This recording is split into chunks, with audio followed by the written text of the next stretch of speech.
Okay. No, she says she made it to the office. She may join, but go ahead. Oh, all right.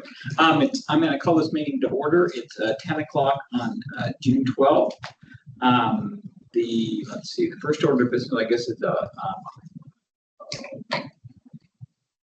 guidelines about meeting in a hybrid format. The meeting's being recorded, so if one person could speak at a time, and if you could mute yourself when you're not speaking, and please state your name before you start talking. We'll begin with a brief land acknowledgement. The City of Seattle Public Safety Civil Service Commission acknowledges that we are on the traditional land of the first people of Seattle, the Duwamish. We honor with gratitude the land and the Duwamish people, past and present. All right, so I think I'll continue what I did last month. Just have the commissioners introduce themselves. So I'll start. My name is Richard Green. I'm one of the commissioners. How about the commissioners? And I guess Naya's. She's logging in, so maybe she'll Oh, all right. let us know, and I'll ask her to let us know when she's here. Okay. All right, so we do have a quorum. Next item on the agenda is the public comment. We don't seem to have any public comment. Did we get any written public comment? We did not. All right. Next item on the agenda is the approval of the minutes. I've looked at the May 15th minutes, and they seemed fine to me, so I will move that we adopt the minutes of the May 15th meeting as distributed. Second. All right, any discussion? All right, all in favor say aye. Aye. All right, those are approved. Next item on the agenda is action items. There apparently were not any fire lieutenant oral board protests. All right. Next item on the agenda is the police and fire exam unit updates. Mishade, do you want to start? It's hard to know where to sit. Hey, Rachel Shady, Public Safety Exams Unit. We had our register for police lieutenant posted on the civil service website, and it was distributed to the Seattle Police Department. That was the conclusion of the exam process, and the result was 17 names of individuals who took and passed that test are on the register for promotional consideration. Is that you, Commissioner Mays? Yes, I am here. Good to hear from you. Good to see you. Good to see you. We are currently assembling the development committee for the exam process for the police sergeant's exam, with the goal of having the final bibliography published on August 21st so that we can administer the test, the written exam portion, on February 21st. So that's 180 days advance as required by Public Safety Civil Service.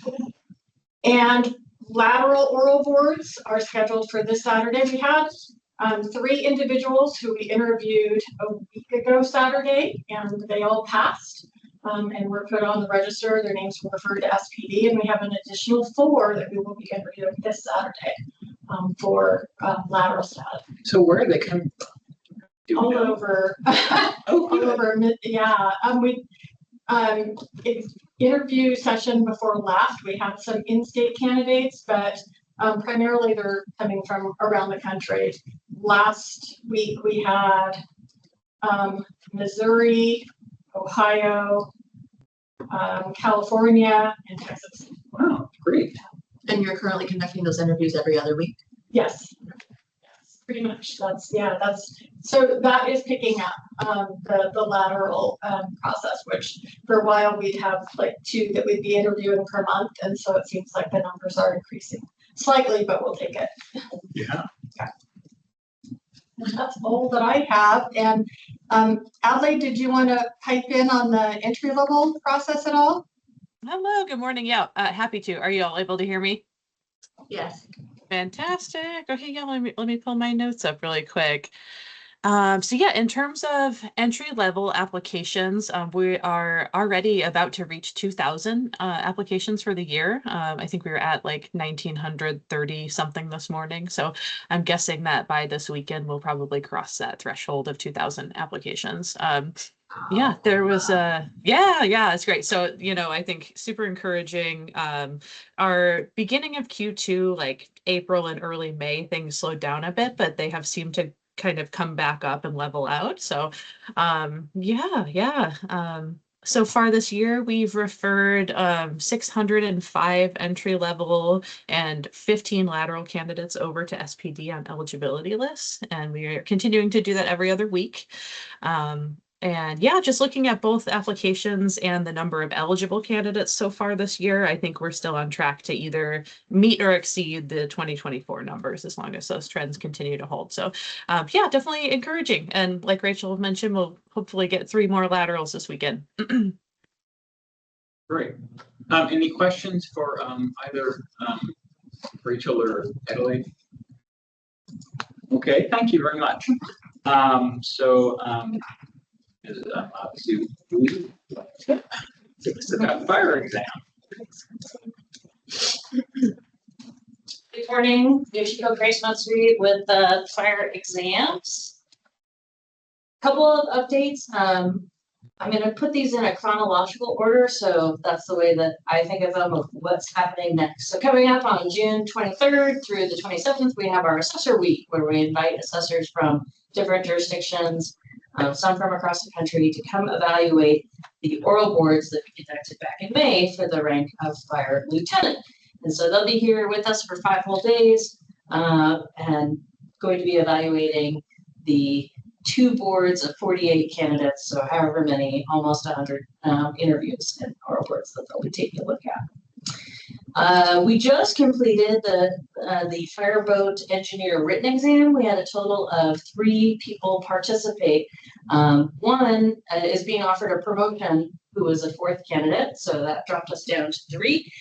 But congratulations to him for gaining his promotion. And that means moving forward, depending on the number of people who pass the written exam, we'll be holding the practical development or the practical exam, which is in development right now, in the 2nd week of September, which is a little bit late this year. But we try and avoid the Labor Day holiday because everybody's traveling, our kids are starting school or things like that. So we try really hard not to conflict with that 3-day weekend. And so typically we have that the 1st or 2nd week of September. I'm excited to announce that we have a new team member who's joining the fireside. Thevia will be starting as a senior analyst coming up on June 18th. That's coming up really soon. And we're going to dive right into all of our exams that are coming up in 2026, including firefighter entry level, which is already underway. And then we'll be very soon starting the development for fire captain, battalion chief, and fireboat pilot. And I don't know if we mentioned this last time because I can't remember what happened yesterday, but we have adjusted the administration schedule as not to conflict with all of the FIFA matches for World Cup next year. Just the idea of flying people in, trying to find a hotel, trying to pay for flights, having anybody who is like going to be a candidate have time, because folks have to work, I'm sure, bunches of overtimes for all those special events.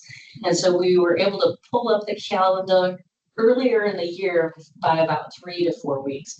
So it will be heavy spring, but then everyone will be able to run out and try and buy tickets, if they haven't already, to those FIFA matches. So hopefully that means it will mean a lot of work earlier part of the year, but then we'll avoid the busy season in the summer. Great. Anybody have any questions for Grace? That was a great idea. Whoever thought of that. Oh, the theme. All right. Thank you very much. So the next item on the agenda is the police and fire staffing. We have is here. Hello, everyone. Hello. Alan McKenzie with the police department here. Year to date, we've hired 87 so far, 38 Wow. separations, and authorized budget deposits not going to change this year, 1,041.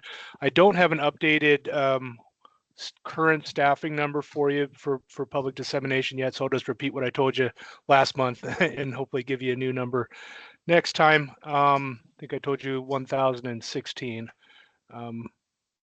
So there you go. Are we having more officers going elsewhere? Do we know? Do we know why the separations? Various reasons. I mean, resignations, retirements. We have had, at least one termination, but I don't know off the top of my head if we've lost laterals to other departments. I could look at that. I think maybe one or possibly two, but I'm just speculating. All right, that's fine. How about recruit classes at the academy? How is it going with spots in the academy, Mr. McKenzie? It's there have been some large classes coming out of the academy. I think we had 16 in a recent class, which is big. I don't know those exact numbers either. I can get them for you, but we've had some large classes coming through. Along those lines, I understand, is it accurate that there's some, I don't know, satellite campuses are the correct words for them, but there's some new Washington State training facilities that have opened up, not just the Berrien campus? I'm aware of one up north, Everett, Bellingham, something like that. I don't know how new it is. Okay. I know there's Sounds talk. like we don't. Do we use any of that campus or any of the ones that are supposed to be coming online? Are we going to be able to have seats in those campuses, or do we only use the Berrien facility? I think that we could use the other satellite campuses. It's more convenient to stay closer to here, and we've got more instructors embedded down in Berrien, Seattle Police as well, and so but I don't know the answer to that question. I'm glad to look up that information for you for next time if you'd like. Oh, no, that's okay. I was just curious. Thank you. Sure. All right, any other questions for Mr. McKenzie? All right, thank you very much. You're welcome. Who's going to give the fire? Probably Ms. Howler, are you going to give the fire department update? Sure. Hey there, Dory Towler, Seattle Fire. Our current uniform head count is 973 out of 1,112 budget pockets. We've had 47 uniform separations year to date, 27 of which were retirements, 16 were recruit resignations, and 4 were non-recruit resignations, 46 appointments, and we have 70 conditional offers for recruit class 123 starting in August, and 7 promotions for the year so far, with 4 more promotions due June 18th. Any questions? 70 conditional offers. Wow, it sounds like that response rate is still pretty good. Yeah. Happy to hear it. Yeah, us too. So any questions? All right, thank you very much. Let's see, the next item on the agenda is the entry police and fire application testing report. Do we have? This is a one-time item. We have a special report from our team. And Adelaide's gonna put up a presentation on the screen, and we're gonna hear from Amy Jo Snowberger and Adelaide Albergs. And I'll just tee this up a little bit. Here at the City of Seattle, we comply with all of our EEO laws, but also we have the Seattle Race and Social Justice Initiative. It is crucial, it is central to our work that we are assessing and evaluating our racial and gender equity outcomes. We look at processes, we infuse racial and gender equity into our exams and our work as we do it every single day. And so we wanted to share some of our outcomes and processes with you. And I'll hand it over to Adelaide and Amy Jo to do that. And let me just ask you two, do you all want to get questions as you speak, or do you want to have folks save those questions for the end? I'm fine with either, Adelaide. What do you think? Yeah, I'm fine with either. The only thing I would request if we're going to do them during is if someone might interrupt me, because my view of you all was very, very tiny. And so if anyone has their hand up, I might not be able to see it. So yeah, but either works. I'm happy to do either. Okay, we'll let you know if someone has a question. Okay, sounds good. Thank you. Okay. So I'll go ahead and move on to our agenda slide here. And yeah, I think this one was Amy Jo. Yeah, no problem. Thanks for teeing us off, Andrea. I'm Amy Jo Snowberger. I'm a fire exams analyst in the exams unit. Just a brief agenda here for our presentation. Co-presenting with Adelaide Aldirks, who is a senior exams analyst with the unit. We just wanted to set a little bit of context for the presentation. We'll be discussing the role of personnel selection assessments, our guiding principles, and the overview of our exam process. And we'll also be talking about, as Andrea mentioned in the tee-off, that we'll be just showing you some data that we monitor for our entry-level processes, and also discussing our department's efforts towards equity in the civil service exams.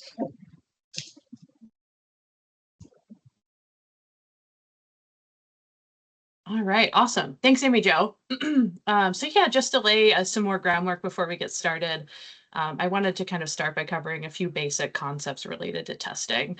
So you might hear our team use terms like assessments or personnel selection assessments. And basically what we mean by that is any method of collecting information on a candidate when that information is used to make a selection decision. So that could be, a decision on hiring, on promotion, a decision on whether someone gets into a specialized program or training or kind of anything of that nature. So obviously selection decisions are made by departments all over the city. At the Civil Service Department, our role in selection is essentially to create a register of candidates who are eligible to be considered for hiring or promotion.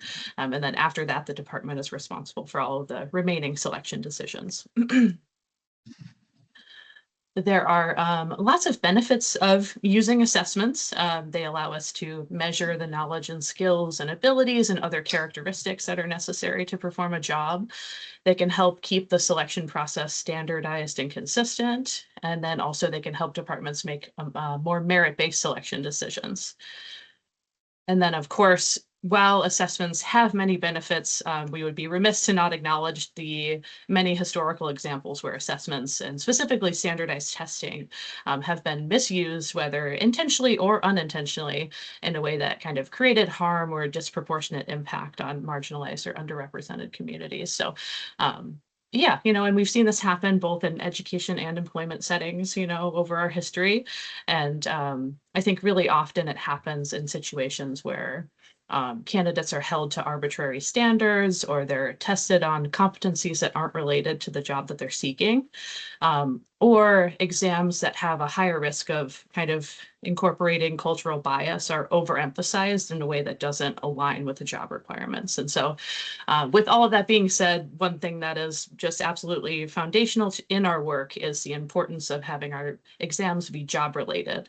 And so that's going to be a big theme in our presentation today. And I will pass it back to Amy Jo to talk about our guiding principles.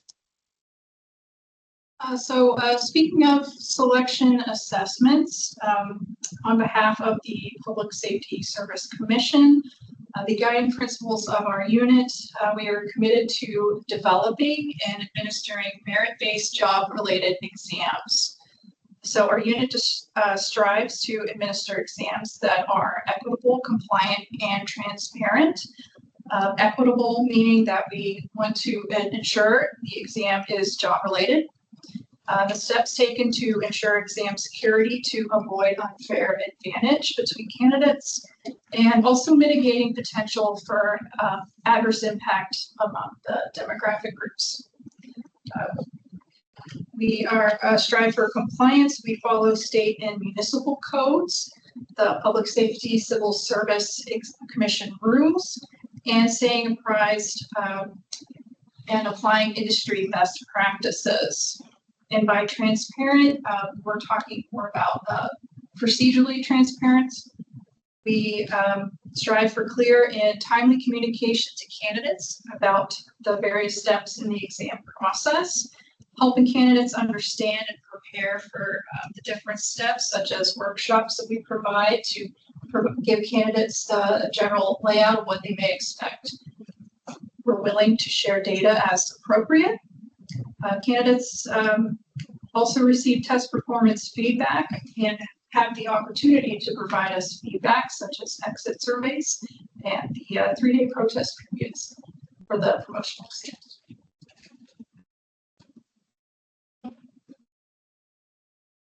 Okay, cool. So I'm going to go ahead and talk about our exam process funnel. So basically, our guiding principles kind of outline how we approach our work, but when it comes to the outcomes of our work and specifically the demographics of the candidates who pass our exams, there's really a lot to consider here in terms of the funnel. As much as we would like to have control over, every aspect of the candidate funnel and how candidates move through our testing process, the demographic outcomes of our exams, so in terms of, those who pass the exams, are really often influenced by some factors that are beyond our scope of control. And so, one of the, just to kind of give an example here, one of the biggest contributors to the demographics of those who pass the exam is often just the demographics of the group who applied for the exam to begin with. And the demographics of our applicant group can be, related to so many external factors, like for entry level, where recruiters are targeting their outreach and their advertising, and the relative interests that different demographic groups have in public safety careers. And then also on the promotional exam side, of course, like just who happens to be eligible to participate in the exam when the opportunity is posted. So yeah, we often see this with gender demographics. Women are almost always underrepresented in public safety applicant groups. And so when they're underrepresented in that applicant group to start with, it's also likely that they're going to be underrepresented on the register. Another factor that kind of influences our registered demographics is candidate attrition. And so, throughout the exam process, some folks will kind of voluntarily drop out. They'll have some life circumstances happen. They'll decide that they want to, maybe wait until next year to pursue a career in public safety and that sort of thing. So we have, limited control over the relative rates at which, different groups of folks decide to withdraw or self-select out of the exam process. But what we do have control over to some extent is, reducing barriers to the extent possible in order to make the exam as accessible as it can be. And then, of course, with our last bullet, the exam itself has an impact on the demographics of the people who are placed on the register. And so on the next slide, I'm going to walk through some of the efforts that we take to try to incorporate an equity lens into our exam process so that we can kind of reduce the risk of disadvantaging certain groups and try to bring in equity as much as we can into our exams.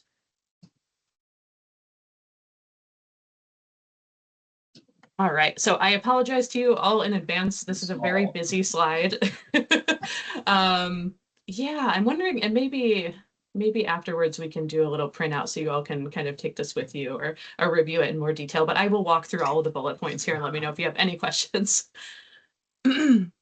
So essentially, this diagram kind of walks through the efforts that we take to incorporate an equity lens into our work on entry-level exams. So that's a circle on the left-hand side, into promotional exams, which is a circle on the right-hand side, and then into all of our exams, which is that kind of overlap space in the middle there. So I will go ahead and start by talking about the middle area. So what we do for all of our exams. So for all of our exams, we want to make sure that the exam content is job related. So in other words, what we mean by that is making sure that everything is based on a job analysis, which is an extensive study that basically documents all of the tasks that are involved in a job, as well as all of the knowledge and skills and abilities that someone might need to perform those tasks efficiently and effectively. And yeah, and also in terms of creating job-related test content, we also incorporate subject matter experts who are at the rank being tested or above, who help us create and review all of the exam content and all of the scoring indicators to make sure that things are job-related. In addition to that, we ensure that scoring standards are in alignment with the job requirements. So in other words, we make sure that we're setting appropriate minimum cut scores and assigning appropriate weights to the different exam components. And then we also try to ensure diversity in any groups of subject matter experts who are involved in developing the exam. And then, of course, diversity in the groups of assessors who evaluate candidate performance in any part of the exam. And then our last points there, is we evaluate data whenever appropriate and then focus on continually improving our processes as well. All right, so I think that about covers the overlap area. I'll go ahead and talk about entry-level exams more specifically. So that is the circle on the left there. For entry-level exams, we work with an exam vendor who offers video-based testing for both police officer and firefighter. And so when we work with this vendor, or when we're considering working with any other potential vendors, we really request and expect transparency about the development and validation of their assessment tools. We want to know the details of the job analysis studies and things like who is involved in creating the exam, what departments they came from, were they demographically diverse groups, were they incorporating all different sorts of voices in terms of, perspectives and everything when the exam was created. We want to know what steps they took to establish validation evidence for the exam and the demographics of the candidates that participated in any of those validation studies. And then also we want to know about the steps that they've taken to mitigate the potential for adverse or disparate impact. So some of the things we might look at are, how did they choose the dimensions that they're testing, and then the appropriate combination of exam components to measure those dimensions. And then also looking at how they set the minimum cut scores. And, we also want to know both locally and nationally how different demographic groups tend to perform on the exam and if there's any, cause for concern in terms of adverse impact. Okay, and I'll go ahead and move on to the promotional circle now. So for promotional exams, we also take quite a few steps here. So we make sure to use assessors from outside SPD or SFD who have relevant expertise to evaluate candidate performance. We work with a promotional exam vendor to conduct and maintain job analyses.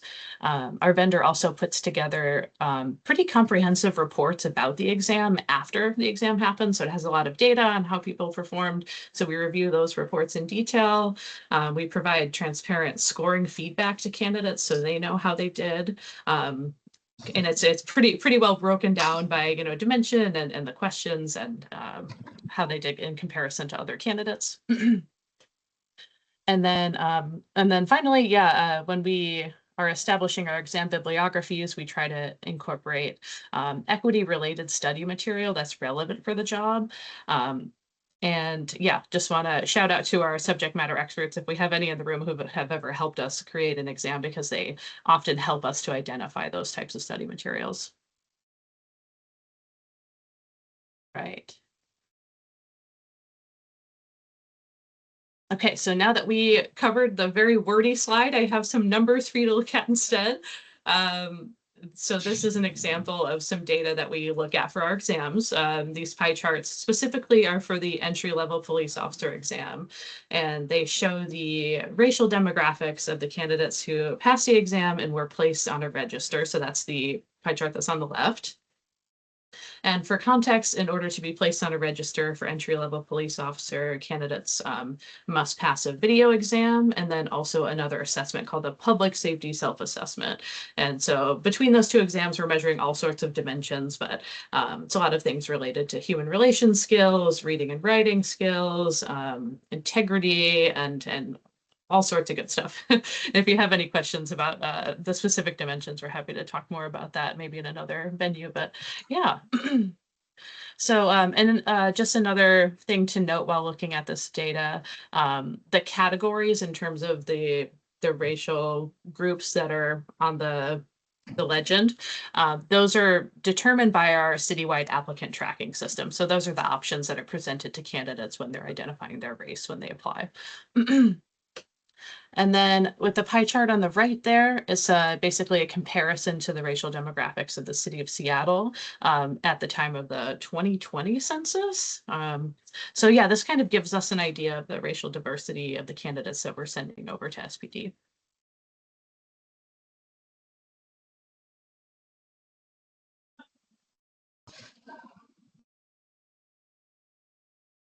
Okay.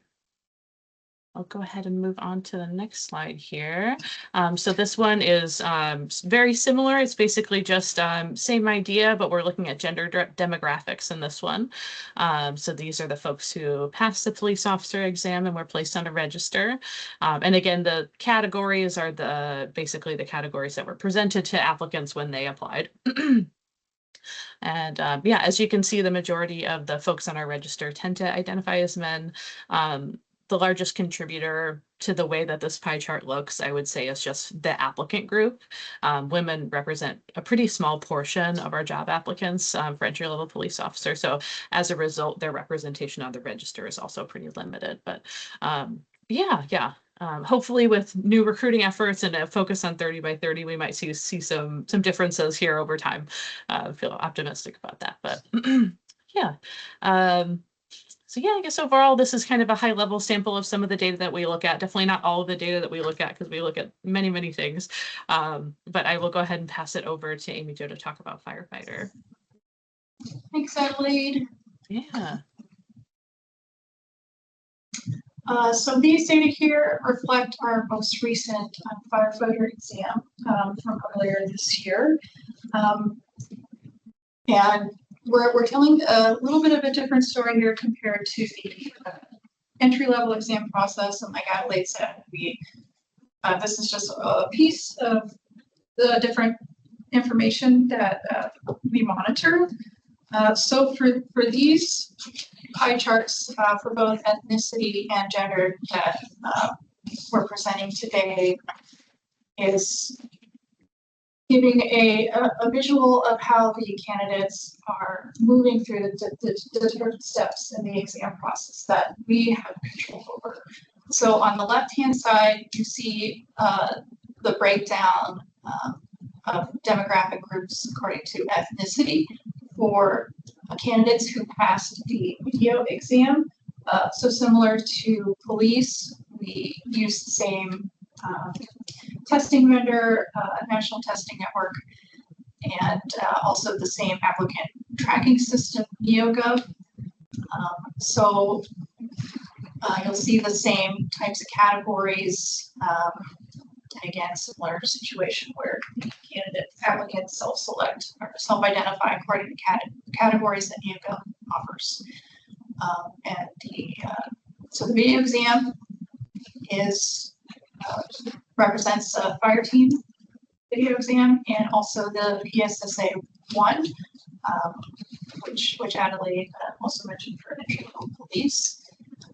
So the right side there represents candidates who both passed the video exam and the oral board exams, which means that they also made it to the end of the entire testing process and were placed on the hiring register. So compared the two pie charts there, we are hoping to see, as we can see in these two charts, that the proportions are relatively the same. We're not seeing any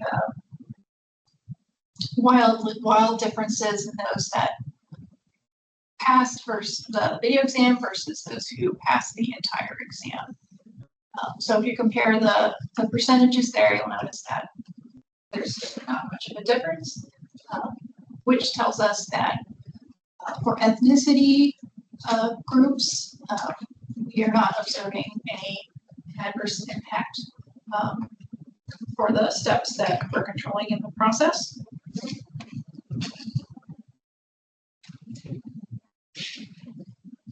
So you're looking for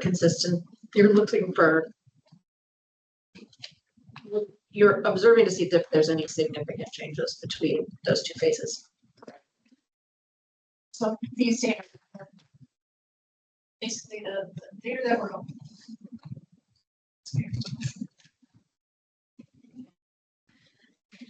Okay, so for we also look at the gender category breakdowns for the entry-level firefighter candidates. Again, here it's those who pass the video exam versus those who pass the, both exams and therefore made it onto the register. So again, similar situation here.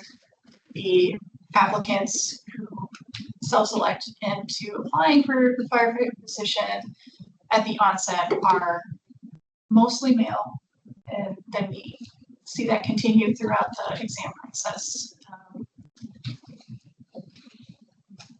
But here as well, we are not observing any major differences in the proportions between those who just passed video versus those who passed the entire exam.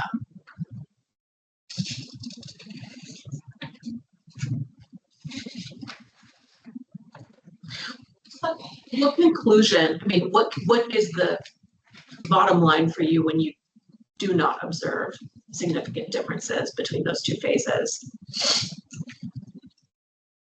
Can you elaborate a little bit?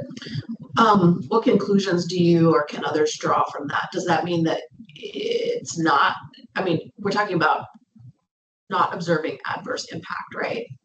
Correct. Yeah.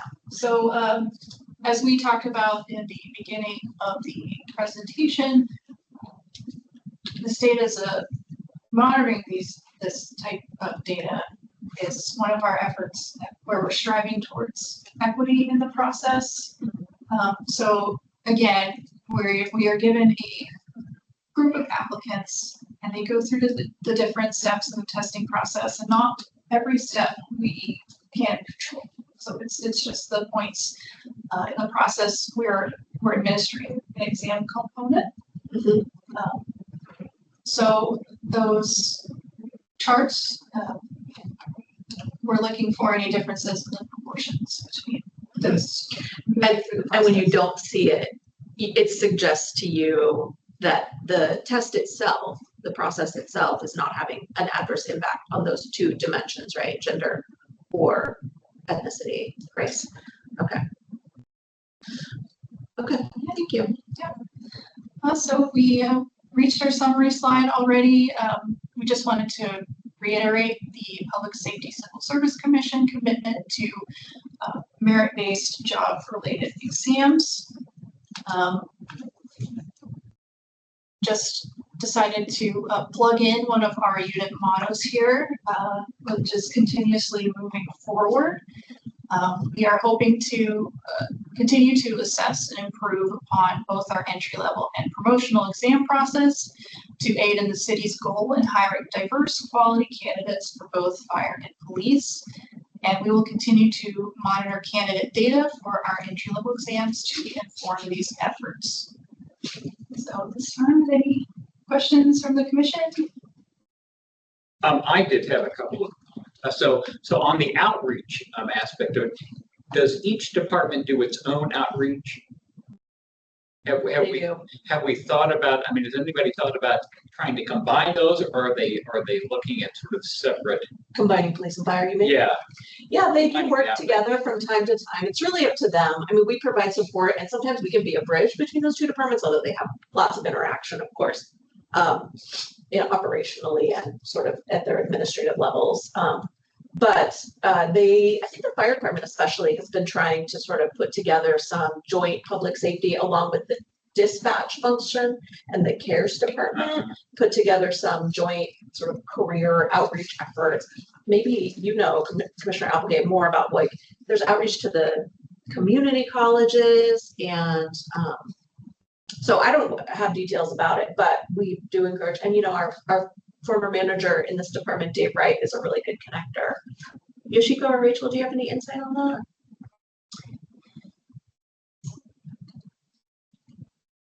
Yeah, they don't necessarily work together, I think, in a coordinated way, like but they have in the past, but I'm not sure that there's like a specific emphasis to hold joint outreach activities or events. But that certainly hasn't stopped them from being at the exact same like career fairs or outreach events as well. I'm concerned about the attrition from people that apply. Is there any, I know that you can do surveys, but if someone has decided not to do it, they're not going to fill out a survey, right? Have we figured out any way, have we thought of any way to try to get that information? I think Adelaide is best positioned to answer that. Yeah. So we do survey efforts, at least on the police side, quarterly. We reach out to all the folks who have applied but haven't yet tested. A lot of those folks tend not to respond, but something that we have noticed in the people who do respond is a lot of them do say that they plan on testing in the future, at least on the police side, and that they just haven't gotten to it yet, whether schedule hasn't allowed it or, personal conflicts or whatever.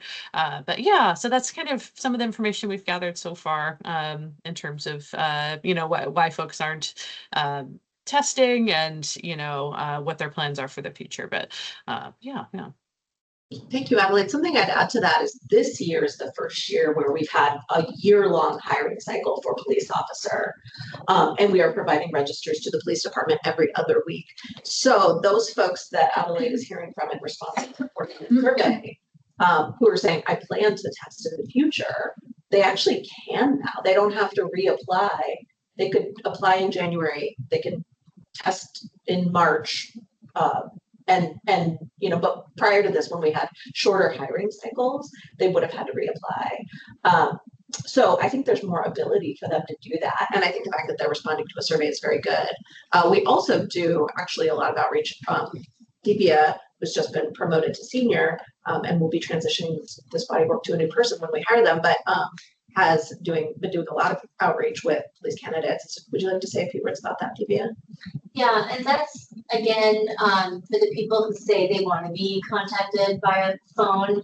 So there's a higher, there's a very high likelihood of them responding. So I get to close the loop with them. But yeah, a lot of it is just they just haven't gotten around to taking the exam, but it's on their radar. And then we do test, and then we do close the loop on that person. So we get that information. Mm-hmm. The other thing they can do, and they do this during the application process, right, Evia, is they say, yes, we want to be contacted by you all, or they can say, I'd love to talk to a recruiter, and we send those names over to SPD on a weekly basis. So they have a couple of recruiters. I'm not sure how many now, maybe 3 or 4. 3 plus some, they've got a manager, but so they should be, and I expect they are doing that kind of proactive outreach with people who applied. Hey, Andrea? Hello? Yeah, is that Sarah? Yeah, I had just joined. And I had a couple of questions. So I understand that the police follows up, or the exam unit follows up with, I guess, whatever test people who have signed up for the test. Do you know if that's done for the fire candidates? Because this is new news to me of hearing it from the police side, and I didn't think that was being done for the fire side. The fire side is a little bit different. The city council specifically added resources to our unit for, I think you remember that perhaps last summer, maybe last spring, Sarah, to bolster that body of work. Director Lee, But fire's a little bit different because we don't have a long application cycle for fire. The communications that fire candidates get, fire applicants get is right at, application window, and then they move right into the testing cycle. We do have a lot of outreach that we're doing to candidates during that period, but it's organized a little bit differently. But our staff is definitely contacting candidates responsive to their communications to us, but it looks a little bit different, but they do get that extra support as well. And I guess my follow-up question would be, if they do get the follow-up and they want to speak to, let's just say, John Park, who's our workforce development advisor, do they just, is there a process so that they can do that? Yoshiko's nodding her head yes. And we're building, we're not building the plane as we flying it. We're flying it. We've done firefighter many, many times. But we can, maybe we should set up a meeting and talk about that, what that could look like, Director Lee, Yeah, for this upcoming cycle. Yeah, I'd heard so much, and I do know about the resources. I just had not seen, something like that for fire. Sure, and we have a pretty strong team, stronger team going into this yearly annual fire cycle. So let's set up a meeting and figure out what we want that to look like. Oh, thank you. Yeah, thank you for your question. I did have another comment. Adelaide and Amy Jo, I think the demographics, I like that. It would be nice to have demographics on the applicants. Sort of see how the demographic from the applicants to the test, see if that changes, and see maybe if we could get some demographics on those who sort of drop out. Maybe that's going to tell. Maybe that would tell us something. But yeah, maybe demographics on sort of the front end of the system would be helpful. Yeah, we do try to get information. I guess just for this presentation, we wanted to not overwhelm you with everything that we monitor. Mm-hmm. So yeah, we could share that dashboard. Now, does anyone else have any questions? Tom, do you have any questions? Yeah, I was curious. I had two questions came up. One is the proper wording for this, but on the entry level exams, I know there's waiting for different. They weight your answers to HR questions versus other types of questions. They have different weights on those tests. Who develops those percentages? How is that determined on what portions of those tests are weighted more heavily than others? Yeah, we work with our testing vendor to decide on weights. Can I clarify if you are talking about entry level specifically or promotional? Speaking about entry level, I suppose I'm not familiar with promotional weighting. Sure. Well, since this is centered on entry level, let's talk a little bit about that. So we work with a company, our vendor, which is National Testing Network, and they operate around the country. They have hundreds, if not thousands, of jurisdictions, departments that they work with, including, I think, all of the West Coast 7 are contracted with NTN as a provider for entry-level exams, either on the police or the fire side, sometimes both. So many times the vendor says this is a breakdown that we suggest, and it also, they can look at achievement of scores across the country and go, this is what we're seeing this year, this is what it looks like last year, and so here's the mix we're recommending. There are parts of the exam that you can either add or subtract, and some departments might say, hey, we don't need mechanical reasoning, we don't care if they know how a lever works or physics, and so you can leave that off of our test. Seattle Fire and our department have really said, we want to know everything. We want to make sure that folks are mechanically inclined. And so they do have all of the components of fire team incorporated. So we have to measure if they can understand and read English language, since we're state law. We also have a very basic math component, and we add the mechanical reasoning because we feel like it's an important skill that candidates have. And so the company recommends a cut score and a weight for all of those components. Now, when it comes to the oral board, we work with the company and the department's wishes to sort of say, how much should that be worth? How much should the fire team be worth? And how much should the PSSA one be worth as well? So those can be adjusted on an annual basis. And sometimes they are and sometimes they are not. Okay. And where's the HR portion of that fall? Is that PSSA 1 or is that a different? Someone showed me their score and it said 50% is HR, I think 25 mechanical aptitude, 25 writing.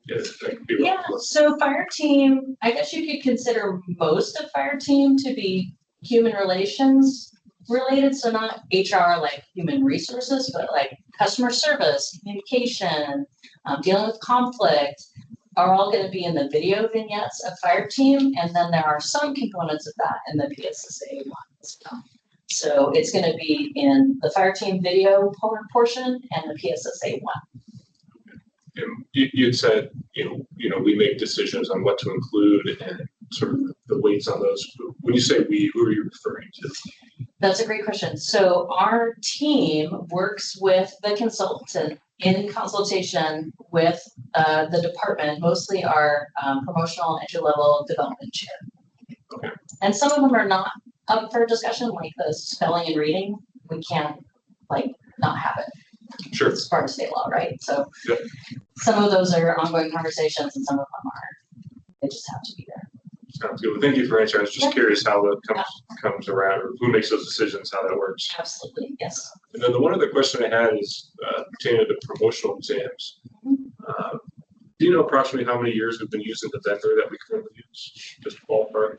Gosh, so the vendor that we use is called Testing for Public Safety, and it's based out of Indianapolis. And I think the fire department has used them since the early 2000s. But am I correct that Public Safety Civil Service Commission, the exams development or the exams unit, they make the decision on the test they use? It's not the fire department decision. It's in collaboration with the fire department. For example, they have done RFP processes in the past, and there's usually a committee that comes together that has various stakeholders on it. So like when we went out to bid to get a new firefighter entry-level exam, we had a committee, we put out a formal RFP. We had at least 7 companies respond. The committee did interviews, presentations, and materials, and so it can be a collaborative experience. And NTN was selected as a result of that competitive process. Okay. And do you know when the last time that process was done for the promotional exams? I do not. Okay. Do you have any ballpark idea, or has it been like 20 years or more? It could be something like that, yes. Okay. Sounds good. Thank you very much. Absolutely. Commissioner May, do you have any questions? No, the question I had was already asked and it's answered, so I appreciate that. It was about the RFP piece, so thank you. Thanks. All right, Adelaide and Amy Jo, thank you very much. That was very Thank you helpful. both. Thank you. Next item on the agenda is a staffing update. Ms. Shealy? Oh, yes.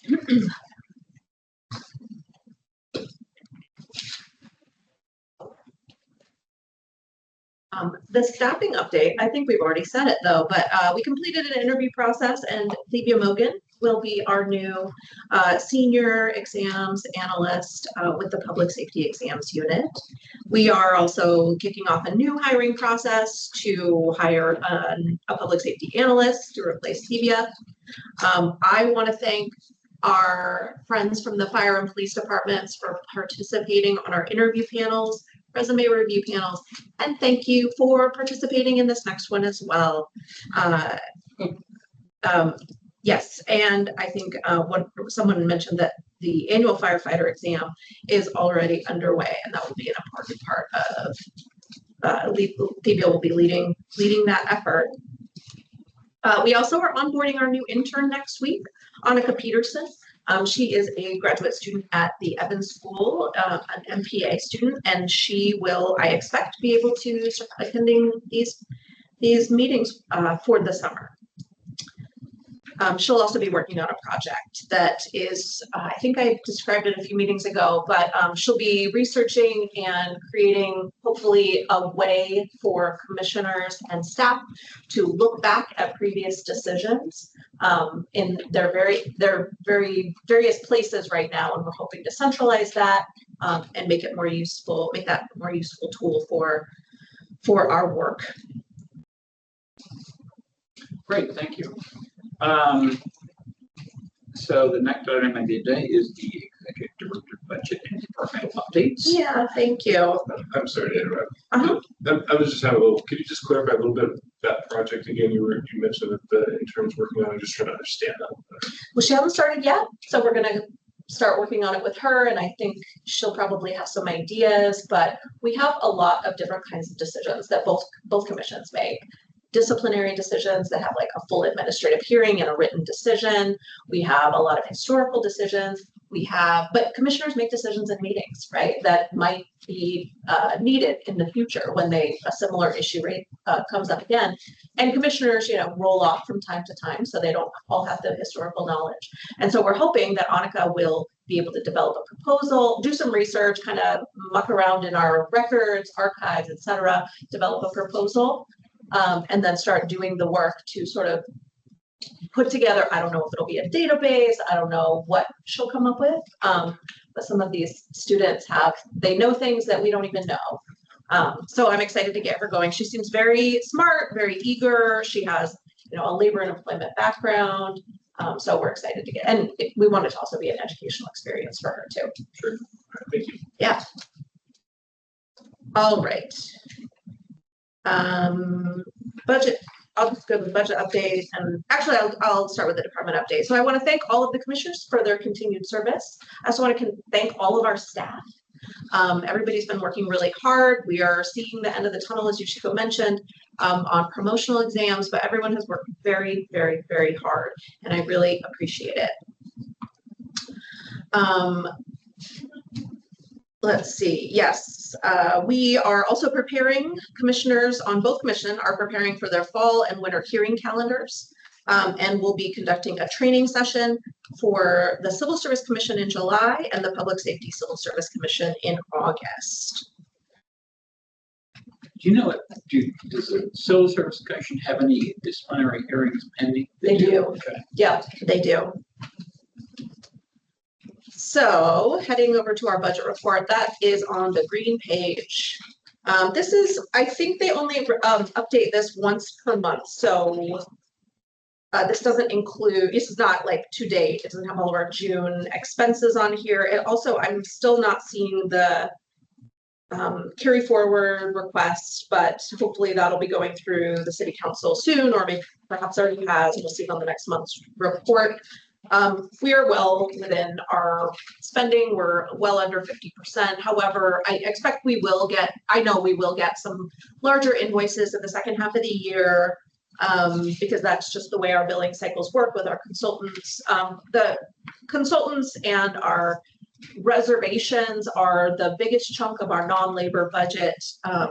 And I'm also working with the CBO to talk about the 2026 budget. That's the second year in the biennium. We have been given a reduction target, but it is deliberative, so I can't talk about it in an open public meeting, but please know that I am advocating for our department's budget, and hopefully we'll have success there. I'll have more information as that can become public. Thank you. Happy to take any questions. Hey, Andrea, this is Sarah Lee. I just want to say I was looking at the annual report that was put out. It looks great. So I'm just giving a compliment. Oh, thank you very much, Director Lee. I'll definitely pass that along to Sarah Butler, who's on vacation at the moment. She did the lion's share of the work on that. Oh, actually a couple other outreach notes I wanted to share with you. The Civil Service Commission,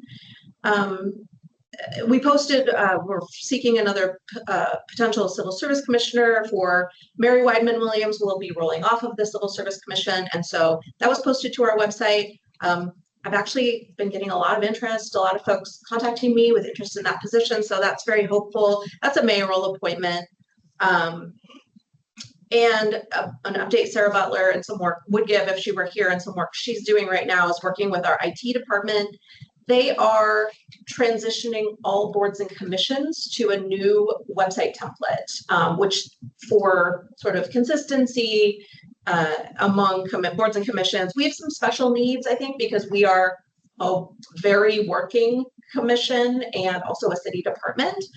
So Sarah is just doing a great job, and we will see some changes in our website that she's negotiating so that they will be suited to our body of work and for our stakeholders, employees, departments, candidates. You know, those are the people that we center in our work. So I'm happy to answer any questions, but I don't have any like final information on what that's going to look like. You mentioned that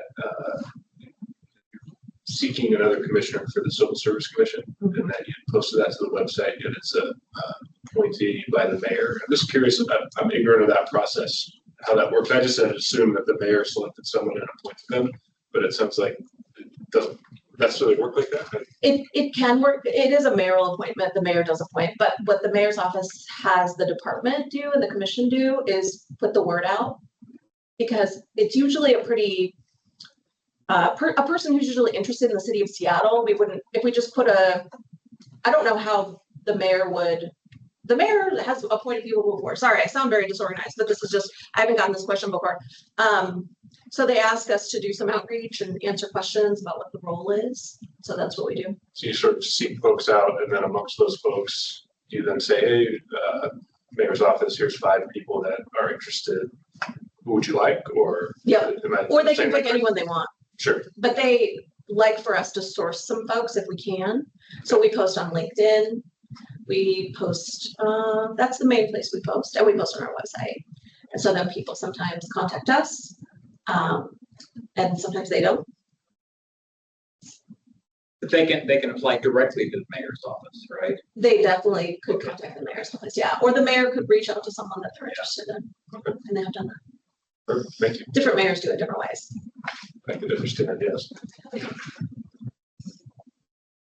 All right, so the next item on the, any questions about the department? All right, so the next item on the agenda is the case status report updates. Yes, and that starts at page. We don't have a page number, but it's right behind the green page. The Public Safety Civil Service Commission has 2 pending disciplinary appeals. And one is case number 2401004A, that is Hill versus Seattle Police Department. That is a discharge, and the hearing is scheduled. Commissioners are going to hear that starting September 22nd through 26th. We are in pre-hearing processes right now.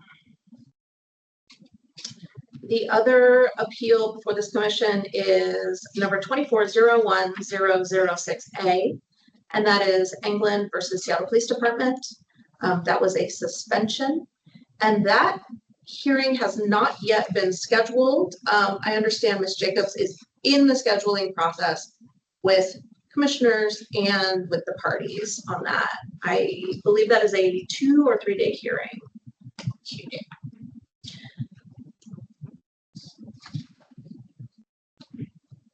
And the Civil Service Commission also has a pending disciplinary appeal, as I mentioned, scheduled for December. So we will not be looking at December for scheduling a Public Safety Civil Service Commission hearing. Okay, thank you. Any other questions about any of that? All right, so next item on the agenda is executive session. Today, is there any older new business? So it looks like our next meeting is in about a month on Thursday, July 17th. Yeah, actually, thank you. Sorry to interrupt you, Commissioner Green. The commission usually cancels one meeting during the summer to give itself a little bit of a break Oh, if there is no pending business. And so if the commission decided to do that, I would suggest doing that in July, since we've got our hearing training planned for August. So do you want to let us know if there's anything, I mean, is there any potential like exam? No protest. I will also be out of town during that meeting. I've never missed a commission meeting, but this would be my first one. And of course you are welcome to hold it without me. That's fine. So I would move that we cancel the July 17th meeting unless somebody tells me otherwise. It's like, All right. Any discussion? Commissioner Mays, do you have any thoughts about that? Okay. That All right. sounds good to me. All right. So all in favor, say aye. Aye. Opposed. All right. So that motion carries. All right. So that meeting is canceled. Thank you very much. So I would move that we adjourn. second. And any discussion? All in favor, say aye. Aye. All right, we stand adjourned at 11:04. Thank you all very much. Thank you. Thank you.